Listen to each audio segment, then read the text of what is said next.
Hey guys, my name is Greg McClain. I'm 44 years old and I wanted to start to document my Sarpe journey. I am 3 weeks out from surgery, and part of the reason why I want to do this is I kind of developed a new passion kind of as part of my journey, just kind of going through everything that has led me here from a health perspective.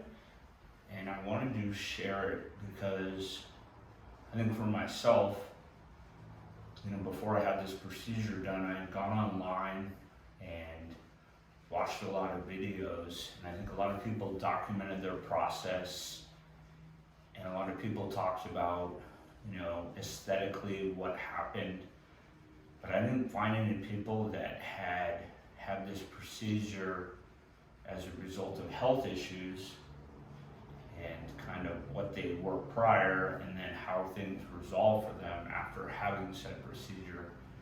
And that's part of the reason why I wanted to document all this, because probably the last 4 years of my life, I have spent thousands of hours kind of trying to understand how to get my health back. I owned a gym in North Scottsdale for the last 12 years. I've been a trainer for about 23.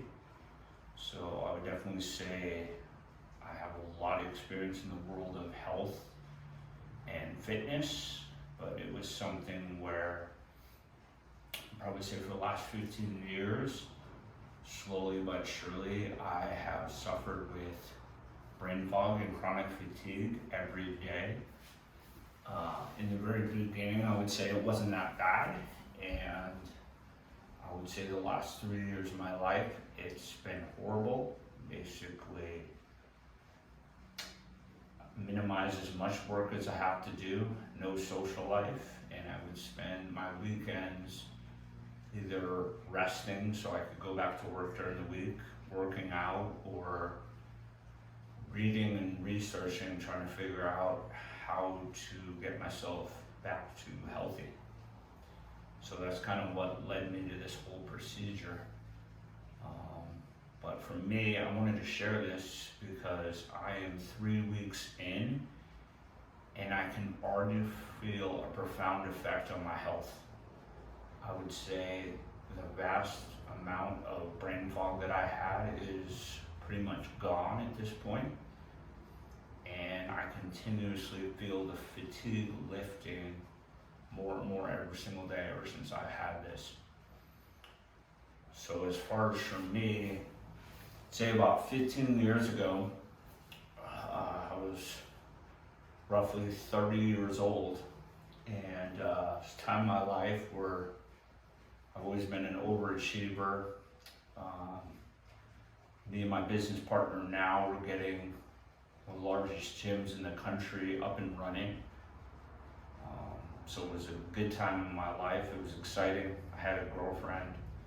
I remember that year I also sold and bought, I think, 15 deals when it came to real estate on the side. So, as a go-getter, I think everything I could possibly want in life was there for me. Yet it was the first time in my life I'd kind of hit the limit as far as I was being pulled 50 different directions, and I didn't have enough time and energy. And although it was good stress, it was too much. And kind of knowing what I know today, I feel like that was probably what helped kind of get this ball rolling as far as my health.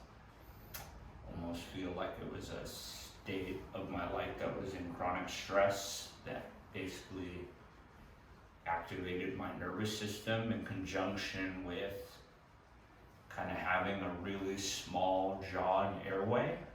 And I think that's kind of where it all started.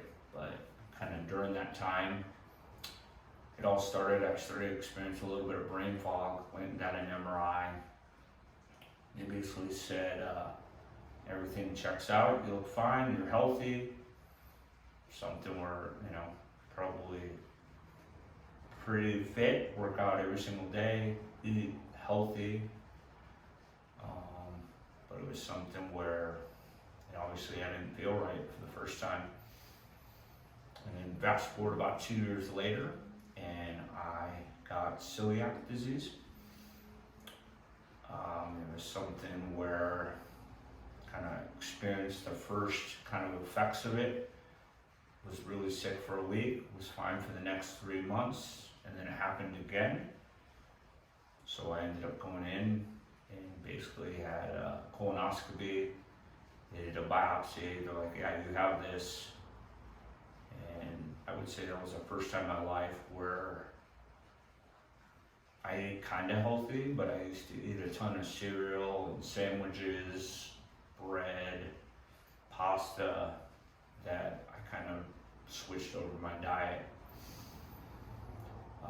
Fast forward to a year later, 2010, January, and me and one of my best friends opened our own gym.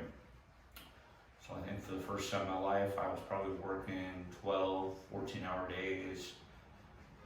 And I think that in conjunction with trying to start a new business and have a life outside of that, with me not being in my 20s anymore, I think obviously put a lot of stress on my body as well. Right around that time, I started to experience the brain fog, and it was definitely picking up as far as I could feel like a low level every single day. Some days I wouldn't have it, and then I would say over the next coming years, I would probably miss 3 or 4 weeks of work a year, where I would basically just go down for a week, 2 or 3 days. I would literally be stuck in bed, couldn't do anything. Sometimes I wouldn't even eat.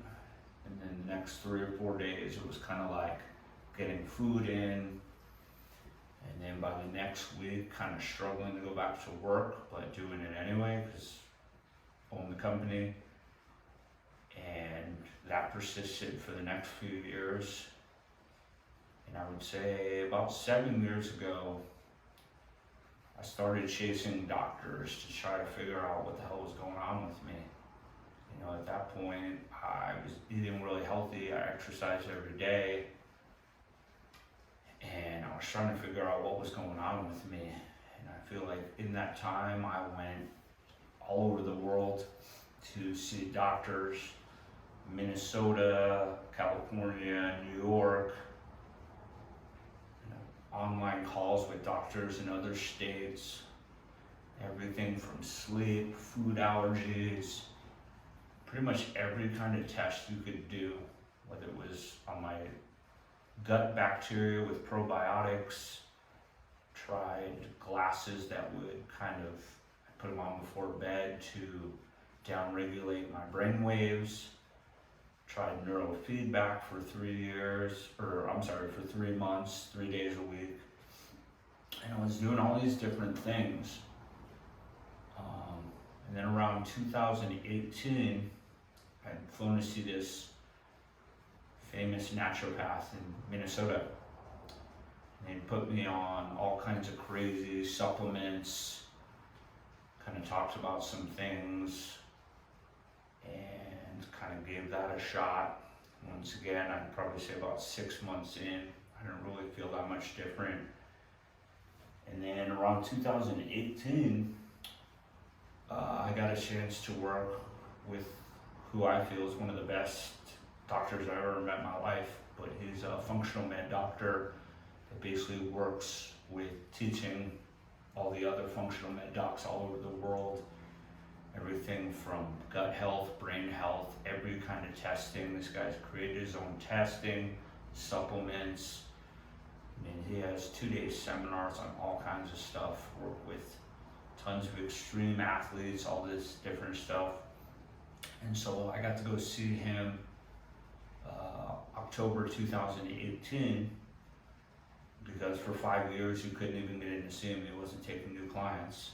And basically the day I went to see him, he did an 8-hour workup on me.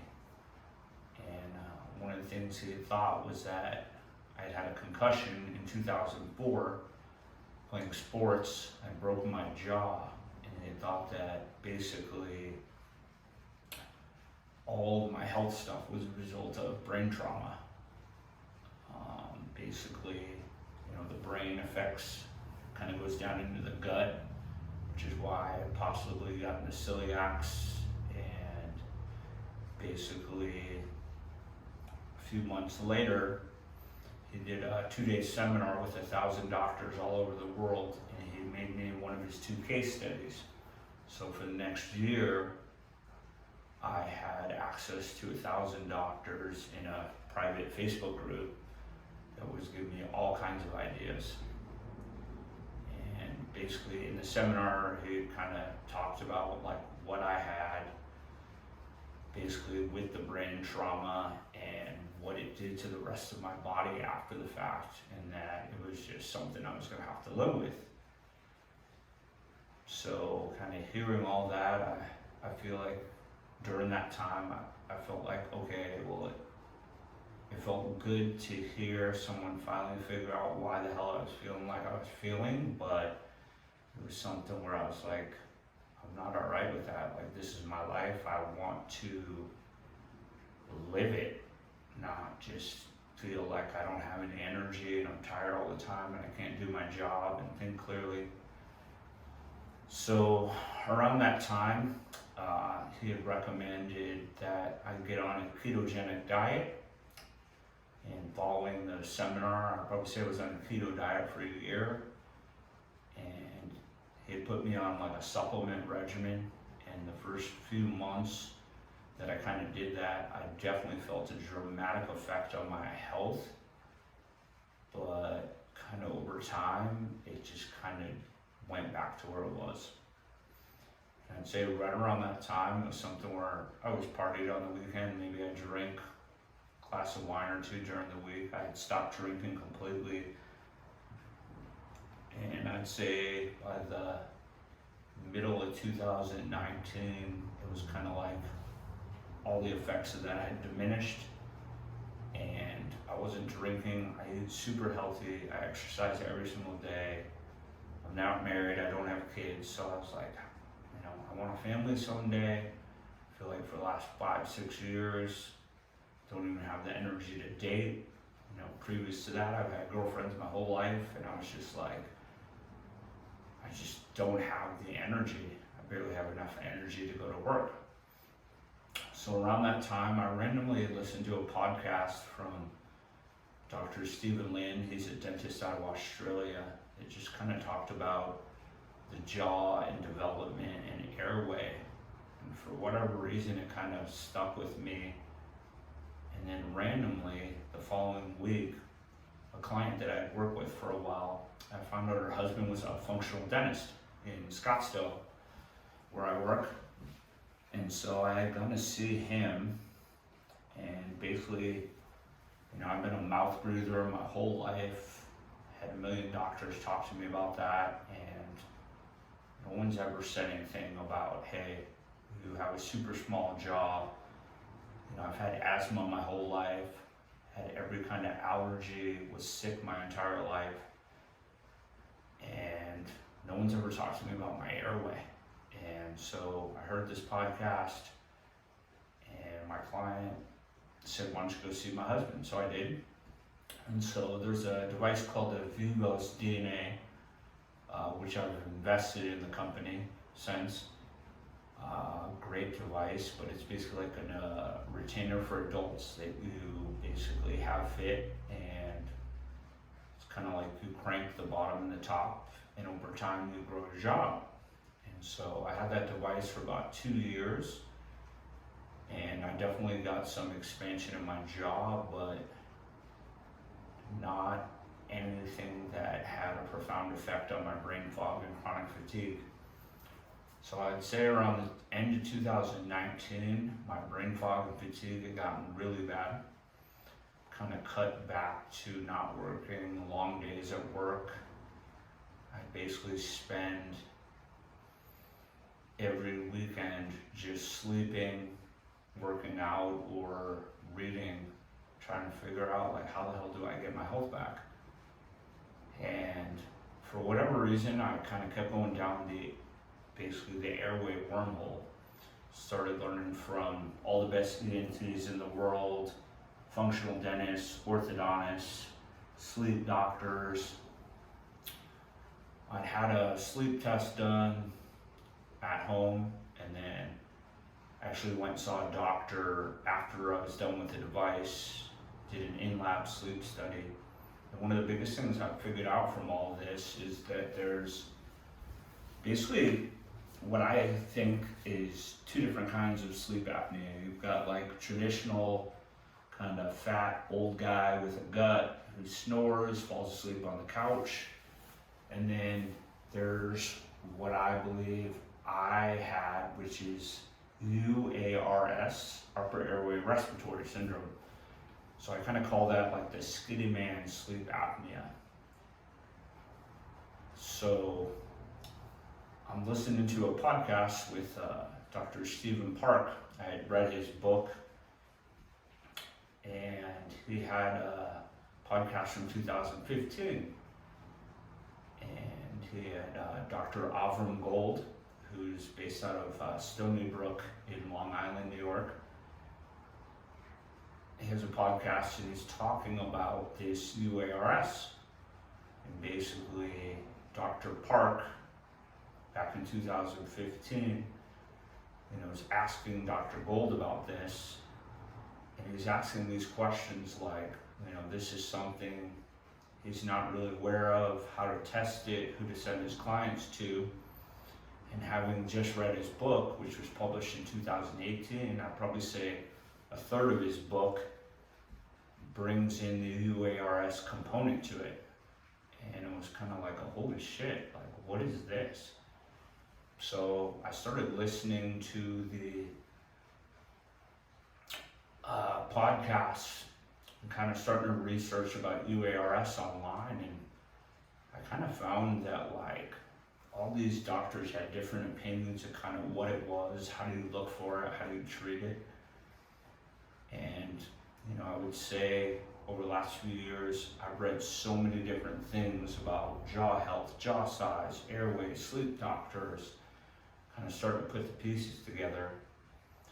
So last year I reached out to Dr. Gold in August, and because of COVID and stuff, he was doing telemed. So I'd set up a time and we did a call for about an hour and a half. And basically he kind of talked to me about why he thought maybe I had this, and if I was willing to, I could fly out to New York and get tested in his lab for 2 nights. So sure as hell, I go out there. First night, I sleep in the lab. And then the next day, he met with me personally, kind of talk about what he saw in the lab the first night. And then he actually drove me personally to go see this facial surgeon that he works with, Dr. Pruthi, also out of Stony Brook. Had a really good talk, and basically, Dr. Pruthi is like, your upper jaw is that of probably a 6 or 7 year old child. And since then, I've done a ton of research, kind of trying to understand, the whys and this and that. And he basically said, because my upper jaw is so small, my nose is small. And so what ends up happening is you get into deep levels of sleep, and because you're unable to nasal breathe, you end up opening your mouth to breathe. So what would happen was I'd get into deep levels of sleep, and then I would get kicked out. So it's kind of like getting tortured every night, right around the time you really start to get the deep beneficial sleep, you get woken up over and over.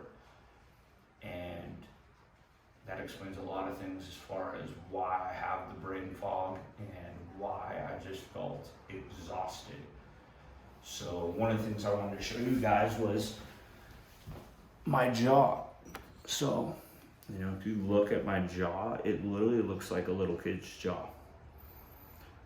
So one of the things I found was that for me, I was never breastfed as a kid, started on formula.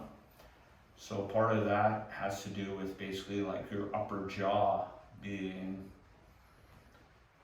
almost like wax when you're young, but kind of setting the pressure from, obviously breastfeeding helps start to create your jaw. And the most important thing is it drops your upper arch, so you don't have this high arch palate, kind of drops it. And what that really does is set the nose in a way better position to be able to breathe through your nose.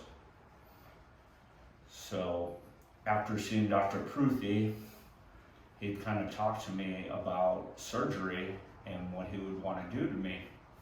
And basically, for me, before he had seen me, he had thought maybe I'd be like a double jaw surgery situation to basically give me more expansion kind of in the back of the throat when it came to my airway. But what he talked about is that the Vivos device, the retainer that I had worn for 2 years to grow my palate, had really given me some good space between my back tooth and the back of my throat to where I had a pretty good sized airway. And so he explained to me that the Sarpe, the surgically assisted rapid palate expansion, would be a good option for me. And so I was looking into working with him out there and was going to possibly fly back out and kind of have surgery done if I couldn't find someone back home. And it's something where after doing a bunch of research when I got home, I kind of found out that there's a MARPE and a Sarpe. So usually for guys after the age of 25, their palate is too hard. For women, they can do a MARPE where they screw a retainer in your back 3 teeth up top, and it kind of acts like a can opener, and it basically just gives you more width in your jaw, and as your jaw goes wider and it can come forward, your nose kind of slides forward as well, and the nasal passages get bigger. And so Dr. Gold had explained to me for probably the last 15-20 years, he's worked with Dr. Pruthi and a number of orthodontists, and they've been doing this procedure with profound effects on all these people with sleep apnea or functional somatic syndromes. He has all kinds of studies on IBS, fibromyalgia, chronic fatigue, where these people have game-changing results. And so I got back home, and the biggest thing was the surgeon's easy because it's do some cuts, but it's more about finding the right orthodontist that's basically going to be able to bring your teeth back together once you expand it. And so I found this awesome place out in Mesa here called Frost Orthodontics. Dr. Nichols is my doctor that I'm working with, but him and Dr. Frost, background in Airway, kind of done some work at Stanford, but here's an orthodontist practice where they said 60% of the patients are over the age of 40.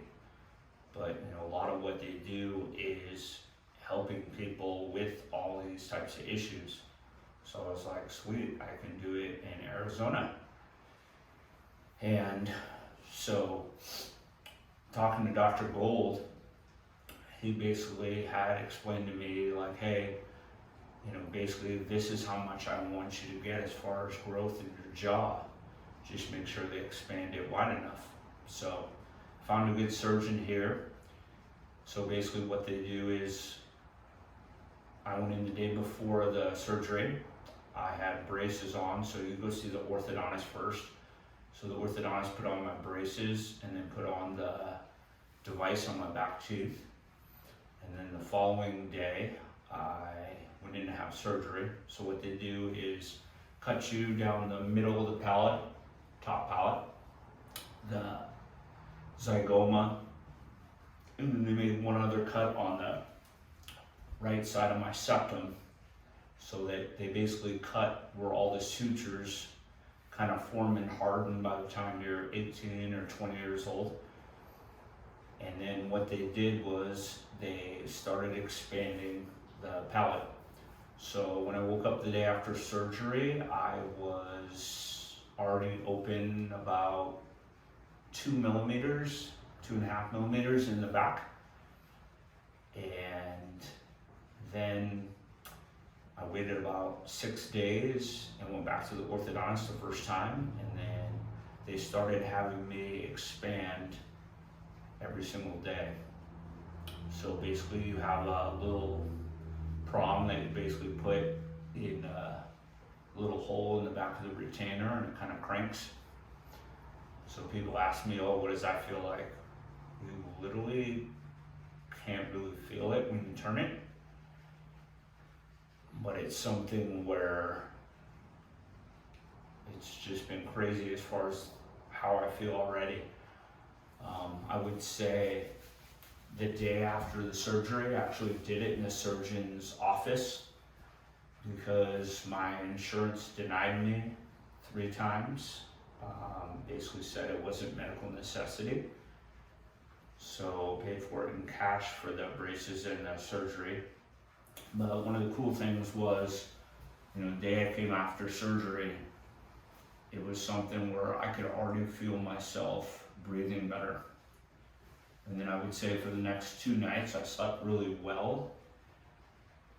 And then I would say over the next 2 weeks, for me, I was limited to literally just smoothies, bone broth, juice, applesauce, ice cream. So for me, I think from a diet perspective, just a lot of sugar that I don't normally eat. It's kind of like in and out as far as how I slept. I basically took 2 weeks off work, and it was something where, there was pain in the beginning, a lot of swelling in my face. I'd probably say there's parts of my face, it almost feels like I had Botox on. Surgeon said maybe take a month or 2 months to kind of get all the feeling back. But I would say just kind of once all the swelling went down, probably say at around 2 weeks, things were awesome. I had gotten kind of like a Hannibal Lecter looking kind of ice mask to put on my face, which I would probably wear 4 or 5 times a day for 20 minutes. And that really helped with the swelling initially. And then last week, this was my first week back to work. I think one of the biggest things for me was ever since this surgery, I feel like now that I'm sleeping better and better and breathing better, was like my metabolism is through the roof. And when you're only having liquids, it's kind of one of those things where I feel I was just always hungry. And then I'd seen the surgeon at about the 2.5 week mark and kind of asked him if I could start to put like chicken and beans in like a crock pot and basically make it super soft and brittle. And I was able to bring that into my diet, and then figured out some smoothies where I could put like coconut milk and just protein powder, some ice cream, peanut butter, kind of blend it up. And that was a godsend to kind of be able to have, because I felt like even now it's kind of like one of those things on my right side of my jaw where they had cut on the right side of my septum. I almost feel like the right side of my jaw is kind of like floating, so I have more stability on the left side. So, kind of hard to chew. So it's something where it takes forever to eat food, but it's something where I would say at this point, you just kind of get used to it. And I think for me, it's like already feeling the dramatic effects that it's had on my sleep and breathing makes it beyond worth kind of going through all this. But it's something where, from everything I've read, it usually takes people about 12, 14 months to kind of expand and then have the bite brought back together. So at this point, I'm about 5 millimeters open in the back. So probably say the gap in my front tooth will be probably twice the size it is by the time I'm done expanding. And then what they end up doing is basically, once you're done expanding, all the bone, since your jaw has grown apart, has to fill in the middle. So they leave the retainer, the expander in the back there for 5 or 6 months and make sure all the bone in the middle heals, and the expander kind of acts like a cast. And then kind of once all the bone is solidified, they will use the braces to kind of bring your bite back together. So for me, I go back to the orthodontist on Monday, and he talked about, starting to use rubber bands to actually pull my lower jaw more open so that my upper jaw can get bigger and have the ability to do so. I think a few of the craziest things for me has been, like, I've always felt like my tongue didn't fit in my mouth, probably why I was a mouth breather my whole life. But, I'd probably say at the 2-week mark, it was weird because, like, I just felt like my tongue fit my mouth, and it was like I just automatically just breathe through my nose all the time. So for me, that was something where it was like, holy shit, like, to be able to feel like pressure in my cheeks helps me to breathe through my nose better, and then having a nose that's more open has been dramatic. I'd probably say this last week, 4 out of the 5 last nights, I've slept well. And it's crazy because I wake up in the morning and I remember dreams that I had the night before, like every morning, which is something where I would never feel that ever.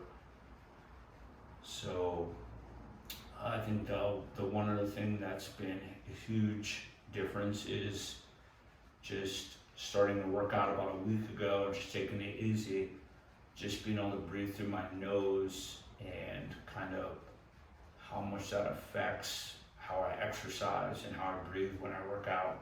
That's been profound.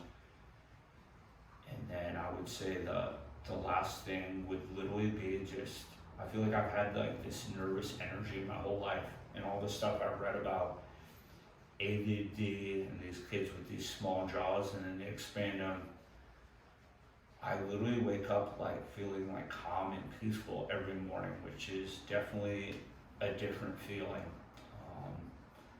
Just kind of almost feels like I have a different personality because I feel way calmer. But it's something where it's a good change, just different. But it's something where, my ortho had said basically, usually it takes about a month for people to start feeling a difference as it comes to their sleep. And I can already feel a difference. And I could only imagine, as I continue to get rid of the inflammation from all the swelling and all this stuff, and as my jaw gets bigger, things will continue to improve. But, for me, I think my main goal of all this is just starting to help people. Because one of the biggest things I've learned is, this skinny man sleep apnea. After finding my doctor in New York, I probably reached out to 7 of the top 10 Yelp-rated sleep doctors in Arizona, and no one knew how to test like he tests. And it's been funny because my orthodontist and the functional dentist both asked me for a referral for a sleep doctor. And I just think it's crazy because I think there's so many people out there that have issues related to their health from their jaw.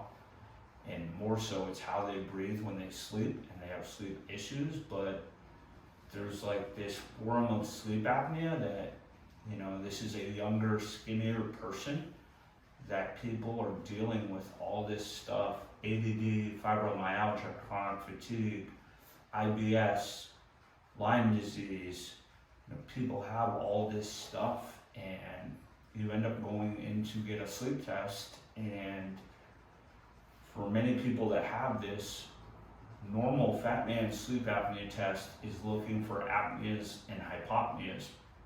And what I've learned from all of this My doctor kind of had a background in pulmonology, so he really understands the flow perspective of basically how we breathe air coming in and out, and what to look for is that many doctors don't know how to look for that in a sleep test. So they use the Fat Man sleep apnea test on you, and then they're like, oh, you're fine.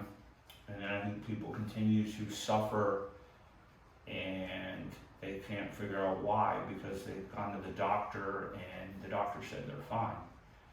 And it's something where I've started to look for doctors that know how to do this in Arizona, and I still can't find one. And it's something where all these people, they present as there's no issues, but it's because people don't know how to test them, looking for these other things that are common with this. And as a result, like, everyone goes under the radar. So, you know, part of the reason I think this is important is that, like, I've seen just by me reaching out and looking for this, that, like, there's probably a shitload of people out there suffering that aren't getting the help they need because people don't even understand this. And I think for those that are out there, I mean, I live in Arizona, we have a shitload of good doctors and hospitals out here, and I still can't find someone. So I can only imagine someone lives in a smaller town. But, you know, the one thing I've learned from all this is, you know, people have money. It's like, maybe you get on a plane to go see someone and get the right diagnosis. And for those that don't, it's like being willing to get in the car and drive 5 hours to go see someone that might be able to catch what you have going on, versus just kind of continuing to go on with it. Because I know from my own health, just watching over the last few years, I mean, I have a great family, I love what I do, I've got plenty of money in the bank, and it didn't matter because none of that shit can help you. You know, if you're suffering from a health perspective, and you can't find answers, it's kind of like drives you crazy, because I feel like I've been to 500 doctors in the last 10 years and no one could figure out what was going on. I think probably the last 5 or 6 years I've spent 200 grand on every kind of functional med test, this and that, and gotten zero answers. So part of me just kind of wanted to put this out there, and I'll continue to kind of share my results and my journey, hoping that at least I can help one person. So